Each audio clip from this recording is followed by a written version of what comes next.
Hello everyone, welcome to a new series on my channel. We're going to be looking at the 27 Nakshatras. Why are they important in astrology? And going through each one individually. On this video, we are looking at Ashwini, the first Nakshatra found between 0 to 1320 of Aries. If you're new to my channel, it'd be great to have you on board. Sub below, and if the video is good for you, give it a thumbs up. Let's begin. First of all, everyone, what exactly are the Nakshatras? Why are they so important in astrology, and when and where do we use them?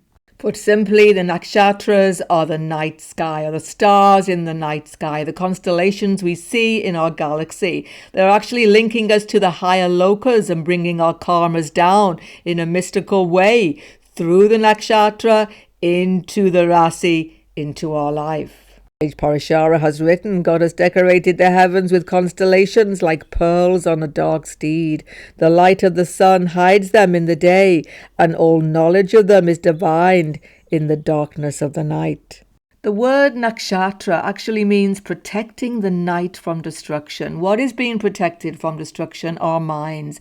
Because these nakshatras are moon ruled. Because the moon is the lord of the night sky, and only in the night sky do we see these constellations. In the same way, sun is the lord of the daytime, lord of the day, and he rules the sun signs, of course, the rasis or zodiac signs. And both the moon and the sun are working together in this way. Nakshatra and Rasi, zodiac signs, working together, we have real astrology. Don't forget, the stars are the basis of astrology. The Rasis or zodiac signs come from the Nakshatras, not the other way around. In fact, they can never be separated. Nakshatra must always fit in with the Rasi exactly. With the sidereal zodiac, this is always happening. If they are in any way separated, true prediction, true astrology is not possible. Let me illustrate this for you. Here's an illustration, everybody. Kara Pandit Sanjay Rath of the 27 Nakshatra scheme. It shows us perfectly how they map mathematically together with the Rasis. On the outside are the 27 Nakshatras, and every pada mathematically and perfectly linked with the sidereal zodiac on the inside. And more importantly, there are actually 3 portions to the nakshatra scheme. Can you see 3 equal divisions that are occurring at each Gandanta break? Gandanta is where water sign meets fire sign. Cancer, Leo, Scorpio, Sagittarius, Pisces, Aries in the sidereal zodiac. And these Gandanta dangerous crossings, danger points, switch points, affect all of our karmas.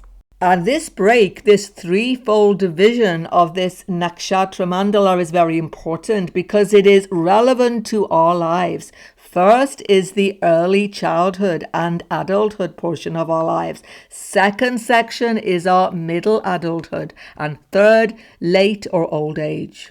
And you map these in your own chart, starting with your birth nakshatra, the moon nakshatra.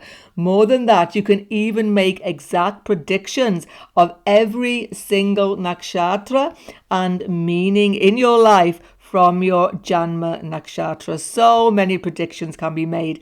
I will definitely make some future videos bringing these up for you. Right now, let's start with the basics. Let's understand the 27 nakshatras in this series, and most importantly, the ones that you should be looking out for in your birth chart. So which nakshatras matter in your chart? Well, I've just shown you every single nakshatra, whether a planet is there or not, can be used to make predictions. But definitely, wherever there are grahas, including Rahu Ketu, those nakshatras are important for you. But still, let's cut it down to the bare basics, everybody. I would say there are 4 important positions in regard to nakshatra that you definitely need to study and to understand. First and foremost is the moon or Janma. Janma means birth nakshatra. This is most important. Now, the moon is the mother, and the moon Janma Nakshatra actually relates us genetically to our mother's biological line. Some of that psychological and biological karma coming down is actually shown in this nakshatra. And secondly, moon is society. So moon Janma Nakshatra shows us how we get on with other people, how we move in society. So much of our outer experiences in life can be seen from this Janma Nakshatra. And many fundamental personality traits can be seen from the moon Janma Nakshatra, definitely. Not from the Lagna so much, not from ascendant, ruler, ascendant, all of that. No, it's the moon, it's the mind, it's the Janma Nakshatra. Don't forget, personality changes all the time.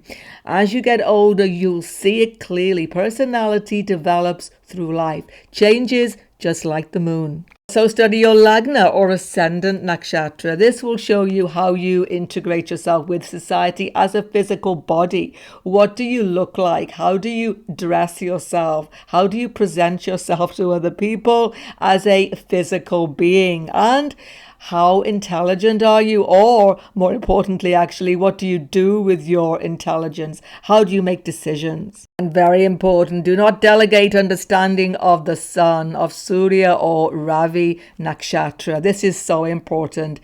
How do you maintain vitality? So much to do with health, actually. Lagna and Nakshatra, some way to do with health, but sun very much so. And how do you maintain dharmic action, righteous action, and spiritual development also linked with this sun nakshatra? And definitely understand your Atmakarika Nakshatra. This is so important. Atmakarika means the highest degree planet in your chart. This contains a whole heap of karma that will bring very difficult circumstances into your life. Lord of this Nakshatra, Lord of this Atmakarika Nakshatra will help you actually to deal with these karmas. Important to understand, most definitely. By the way, if you're not sure what is your highest degree planet, check at the bottom of my description box. There's a website there where you can bring up your birth chart with the Atmakarika listed, and indeed all of the nakshatras in your chart. Let's learn about Ashwini Nakshatra, everybody. The lord of this nakshatra is Ketu. The symbol is the horse's head, and the deities are the beautiful and charismatic Ashwini Kumaras. The color is blood red, the purpose is dharma or righteous action, the direction is the south, and the body part the upper feet. The Ashwini Kumaras, the beautiful horsemen or cavaliers, are the sons of Surya, twin sons of Surya, as he took the form of a horse. The sun represents dharma and truth, and this is a dharmic nakshatra. The whole purpose is to search for true place in life, righteous action, but it will not be easy. Why not? Because Ketu is the Lord. Ketu will give many obstacles to this nakshatra because you are searching for a new path, leaving the past behind karmically. It's a big switch point in your whole evolutionary destiny. But you will find your place in life. You will find your place in the sun. Literally, don't forget the sun is exalted in this Aries sign. So you have courage, tenacity, ability. And even though you have to go through many ups and downs, true place in life will be found. See, the Ashwini Kumaras were not accepted as worshipable deities easily. They had to prove themselves, and this is something you will have to do when you have strong Ashwini Nakshatra in your chart. Another thing, they were physician gods. They are the healers. So having Ashwini strong in your chart, you can be healer too. You can be medical person, doctor, nurse, all of these things. But I've seen far more than this. You have a real interest in medicine, in healing, in what makes the body whole. I've even seen very packed, let's say, overflowing medical cabinets in the houses of people with strong Ashwini Nakshatra. Why are you so keen to keep all these potions and tablets and stuff? Because you are acutely aware of the emergency situation when you may need anything. Don't forget, you are just like the horse, rushing around here and there, very impulsive, sometimes fast, sometimes things just happen and you need these medicines. It's not a bad thing. Another big challenge about Ashwini is that it is formed at the Gandanta between Pisces, Aries. Gandanta means new beginning. Something comes to an end, something starts afresh. This incarnation is leaving a very disordered and difficult past behind. Where there's been failure, where there's been difficulty, you have been given a chance to start again. K2 is the Lord. K2 shows new beginning, new creation happening, as I have just hinted at, a whole new evolutionary cycle. But K2 links strongly to your family of origin, family of birth, particularly Moon Nakshatra here. You are linked karmically, finishing off some still unfinished karmas. So, Moon, Janma Nakshatra, Ashwini, first dasha is K2.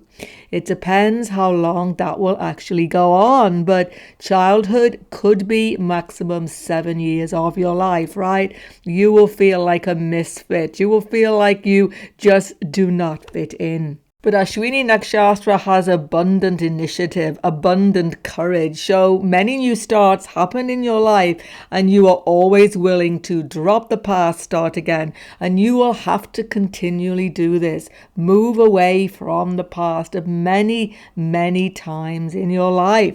Ashwini makes you force new beginnings, and mostly you are willing to do this, want to do this. Particularly, by the way, when it is at Makaraka Nakshatra. Take a very strong look at K2 in your chart. What is K2 doing? How is he aspected? What planets are conjoining him?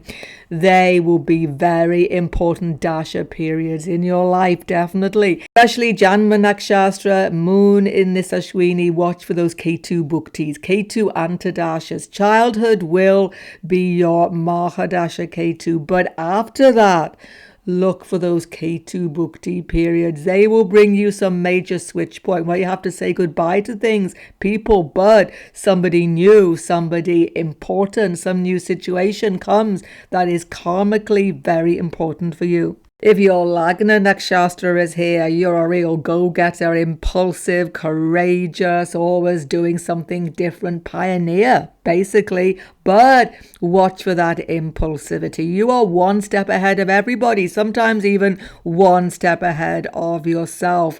Take a little breath before you make sudden decisions. If your sun is in Ashwini Nakshatra, sun is exalted. What an opportunity to get spiritual wisdom, to become a leader, to actually overcome many fears in your life. For everybody influenced, though, by the Ashwini Nakshatras, your mantra is freedom. You want to move forward unhindered by the past. You are courageous, pioneer, daring, quick to do things, quick to complete things. You get a lot of stuff done in your life. You certainly pack it in. Mentally and physically, Ashwini Nakshatra is always moving ahead. And here's the thing, I've hardly seen any strong Ashwini Nakshatra person without a vehicle, without a car, scooter, bike, something that you can get around in. And boy, do you move quick in that vehicle. Ashwini people hate to be restrained. You can be domesticated by other factors in your chart, but the Ashwini element will always seek freedom, always